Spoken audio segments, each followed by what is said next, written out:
जय श्री राम। आपका रामचरितमानस में स्वागत है। राम सिया राम जय जय राम। राम सिया राम जय जय राम। पहचान को के जान सबही आपन सुधि भोरी भई। आनंद कंदु विलोक दुलहु भय दिसि आनंदमय। सुर लख राम सुजान पूजे मानसिक आसन दय।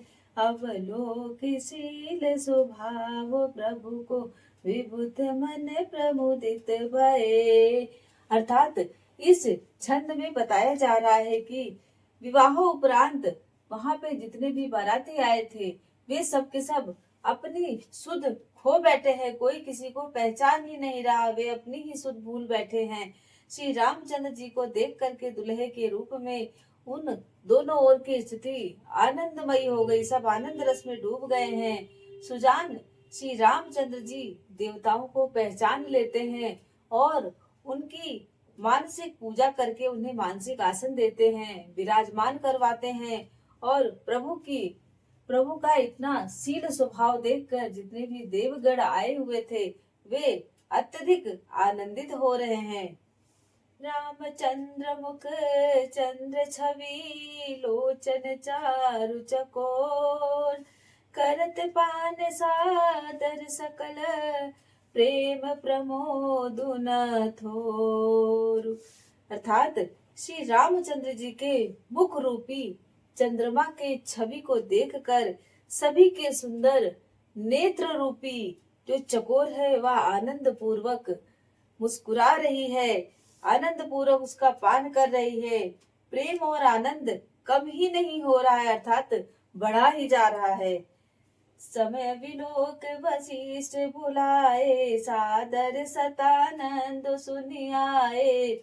समय देखकर गुरु वशिष्ठ जी सदानंद को बुलाते हैं। बेगी कुमारी अब आन हो जाई चले मुदित मुनियाय सुपाई। तब सदानंद जी उनके पास आते हैं और उनसे वशिष्ठ जी आज्ञा देते हैं कि अब जाकर के राजकुमारी को शीघ्र ही लेकर आओ। मुनि की आज्ञा पाकर सदानंद जी वहां से जाते हैं रानी सीता जी को लेने के लिए। रानी सुनि उपरोहित बानी प्रमुदित सकिन समेत सयानी। बुद्धिमती रानी जानकी जी जब पुरोहित की वाणी को सुनती हैं, सखियों समेत अत्यधिक हर्षित हो जाती हैं, प्रसन्नचित हो जाती हैं। विप्रवधु कुल बुध बुलाई करि कुल रीत सुमंगल गाई। ब्राह्मणों की स्त्रियां और वहां पे जितनी भी वृद्ध स्त्रियां थी जो बूढ़ी थी, स्त्रियों को बुलाकर उन्होंने कुल की सभी रीति को पूरा करते हैं और वहां पर मंगल गीत गाए जा रहे हैं। नारी वेश जे सुर बरवामा सकल सुभाय सुंदरी श्यामा। श्रेष्ठ जो वहां पर देवांगनाएं आई हुई थी वह सुंदर मनुष्य स्त्रियों का वेश धारण करके सभी स्वभाव से ही सुंदरी और श्यामा हैं, जो उनको देखकर रानीवास की जो स्त्रियां अत्यधिक सुख पा रही हैं। तिनहि देख सुख पावहि नारी बिनु पहचान प्रना बहुते प्यारी। उन्हें देख करके जितनी भी स्त्रियां थी वह अत्यधिक आनंद आनंद उनके अंदर आ जा रहा है, सुख प्राप्त हो रहा है और बिना पहचाने ही वे उन सबको प्रणाम करती हैं और उनका आदर करती हैं। वे उनको प्राणों से भी प्यारी लग रही हैं।